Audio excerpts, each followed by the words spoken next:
या बाबतीमध्ये निश्चित प्रकारे अजून मी ती माहिती घेतलेली नाही आणि माहिती घेतल्यानंतर निश्चित प्रकारे यावर मी बोलेल, परंतु मी न माहिती घेता बोलणं उचित होणार नाही. पाऊस हा खूप कमी आहे, त्यामुळे शेतकऱ्यांची शेतीच्या पाण्याची खूप मोठी मागणी आहे आणि अजून कुठल्याही तलावामध्ये वगैरे पाणी पावसाचं ह्या भागामध्ये आलेलं नाही. तलाव 5% 10% पण नाहीत. तर निश्चित प्रकारे शेतकऱ्याच्या दृष्टिकोनातून ही जी एक वॉर्निंग आपण काय म्हणतो धोक्याची निश्चित प्रकारे घंटा आहे. संजय राऊत हे विरोधी पक्ष नेते, त्यामुळे विरोध म्हणून त्यांनी त्यांचं बोलणं काम आहे. 100% आपल्या सगळ्यांना माहिती आहे की अल निनोचं संकट हे आपल्या संपूर्ण देशावरती राज्यावरती आहे आणि त्याचा परिणाम आपल्याला सगळ्याला तो दिसतोय. आणि खरंच ज्या प्रमाणामध्ये पाऊस पडायला पाहिजे त्या प्रमाणात पाऊस पडत नाही. पाऊस फक्त कोकणात, मुंबई, पुण्याच्या घाटमाथ्यावरती पाऊस जास्त झालेला आहे किंवा कोल्हापूर वगैरे. तसा विदर्भ, मराठवाडा आणि पुणे जिल्ह्यातला पूर्व विभाग, सोलापूर या ठिकाणी पाऊस निश्चित प्रकारे कमी आहे. आणि खरं तर आता पिकं सगळीच पाण्याला आलेली आहेत आणि जिथं कॅनल आहे तिथं सगळीच पिकं एकदम पाणी मागतायत. खालच्यानं वाटते वरच्यानं मिळायला पाहिजे, वरच्यानं वाटते खालच्या मिळायला पाहिजे, पण ह्याला एकमेव उत्तर फक्त पाऊसच आहे. मी आपल्या माध्यमातून एवढंच परमेश्वराला साकडं करेल की लवकरात लवकर पाऊस जो आपल्या भागात येतो तो इथे पाऊस जेणेकरून यावा आणि राज्यामध्ये चांगल्या सर्व ठिकाणी पाऊस पडावा.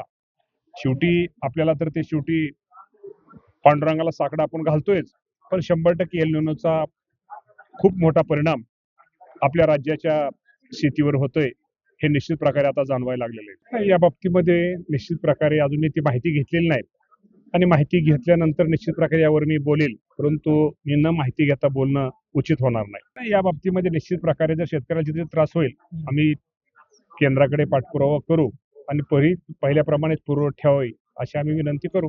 मराठवाडा नाही, विदर्भ, मराठवाडा, आपल्या पुणे जिल्ह्यात आज आपण जे इंदापूर तालुक्यामध्ये तिथेही पावसाने ताण दिलेला आहे, सोलापूर जिल्ह्याला ताण दिलेला आहे, साताराच्या पूर्व भागामध्ये ताण दिलेला आहे. म्हणजे काही ठिकाणी पाऊस ज्या ठिकाणी चांगला पडलाय तिथं चांगला पडलाय, परंतु काही ठिकाणी पाऊस हा खूप कमी आहे.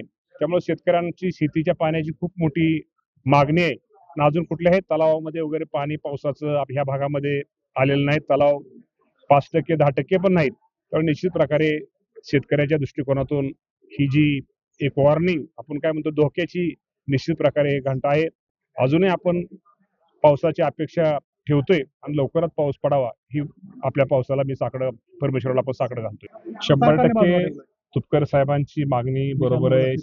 जे रेग्युलर शेतकरी कर्ज भरतात त्यांना वाटतं की आम्ही रेग्युलर भरतो म्हणजे आम्ही काय चूक केली का, ते शेतकऱ्याची मागणी आहे. परंतु ही जी सरकार शासनाची योजना आहे ती अडचणीत आलेल्या शेतकऱ्याला पुन्हा त्यांना उभा करणं हा आमचा खरं तर महत्वाचा भाग होता आणि या बाबतीमध्ये निश्चित प्रकारे राज्याचे मुख्यमंत्री या बाबतीमध्ये चर्चा करतील आणि चर्चा घेऊन राज्याचे मुख्यमंत्रीच या बाबतीमध्ये योग्य ते उत्तर आपल्या या कारण धोरण ठरवण्याचा शेवटी प्रमुख म्हणून मुख्यमंत्र्यांना अधिकार असतो आणि मुख्यमंत्री निश्चित प्रकारे या मागणीच्या बाबतीमध्ये त्यांच्याशी चर्चा करतील. जे पाणी त्या पाण्यामध्ये निश्चित प्रकारे त्याचा वापर काटकसरीनं वापर करून ते पाणी पुढं कसं आपल्या शेतीच्या पिकाला पिण्याला कसं आपल्याला राहील ही काळजी आपल्या सर्वांना निश्चित प्रकारे घ्यावी लागेल. आणि ह्या वर्षीचं 27 उष्ण हवामान आपल्याला एल निनोच्या संकटामुळे आपण जे मांडला ते बरोबर आहे. या बाबतीमध्ये निश्चित प्रकारे सरकारच्या बाबतीमध्ये काय योजना किंवा काय योजना केल्या पाहिजेत ती योजना निश्चित प्रकारे आम्ही निश्चित प्रकारे करू. शेवटी सरकार जे विद्यार्थ्यांच्या दृष्टिकोनातून जे काय चांगलं असेल तेच धोरण अवलंबते आणि निश्चित प्रकारे आमचे शिक्षण मंत्री दादा भुसे साहेब असतील, आमचे चंद्रकांत दादा पाटील असतील, ही मंडळी निश्चित प्रकारे पुढच्या सगळ्या विद्यार्थ्यांचा एक सोयीचा म्हणून योग्य तो विचार नक्की करतील.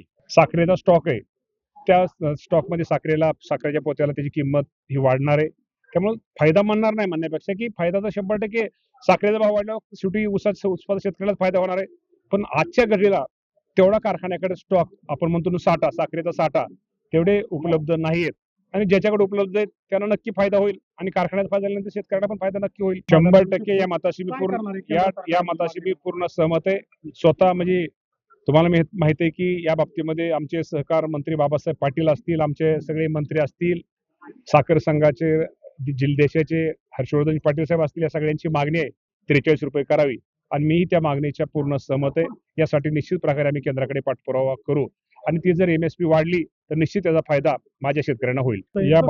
या बाबतीमध्ये ह्या मंगळवारीच मी विखे पाटील साहेबांशी बोलणार होतो, पण ह्या मंगळवारी ते दिल्लीला गेले होते, त्यामुळे त्यांची माझी भेट झाली नाही. उद्याच सोमवारी कॅबिनेट मिटिंग आहे. त्या कॅबिनेट मिटिंगमध्ये विखे पाटलांशी चर्चा करून या बाबतीमध्ये निश्चित प्रकारे सकारात्मक निर्णय, जे मच्छीमारांच्या ज्या मागण्या आहेत, खरंच त्यांच्या अडचणीत ते त्यांच्या कानावर घालून या बाबतीमध्ये निश्चित प्रकारे मी विखे पाटलांना ह्या बाबतीमध्ये त्यांच्या कानावर गोष्टी घालेल. आता या बाबतीमध्ये आता आज तरी आपल्याला दिसतंय, मला वाटतं साखरेचा स्टॉक हा सगळीकडेच तो साठा कमी दिसतोय आणि त्यामुळे निश्चित प्रकारे आता किती होते हे आता जर तर म्हणण्यापेक्षा आपण पाहूया काय होतंय ते. या बाबतीमध्ये निश्चित प्रकारे माहिती घेतल्याशिवाय उत्तर देणं बरोबर नाही. माहिती घेऊन या बाबतीमध्ये उत्तर दिलं जाईल. संजय राऊत हे विरोधी पक्ष नेते, त्यामुळे विरोधक म्हणून त्यांनी त्यांचं बोलणं काम आहे. आम्ही आमचं लोकांना काम करणं, लोकांच्या हिताचा निर्णय घेणं, हे राज्याचे मुख्यमंत्री देवेंद्र फडणवीस साहेब, एकनाथजी शिंदे साहेब, सुनेत्रावहिनी पवार, हे आमचं काम, आम्ही आमचं काम करतोय, त्यांचं ते काम करतायत. काही निर्णय चुकले नाहीत. निर्णय हे शेतकऱ्यांच्या हितासाठी निर्णय घेतलेले आहेत आणि जरी काय थोड्या अडचणी असल्या त्या अडचणी पार काढून शेतकऱ्यांच्या हिताचेच निर्णय घेतले जातील.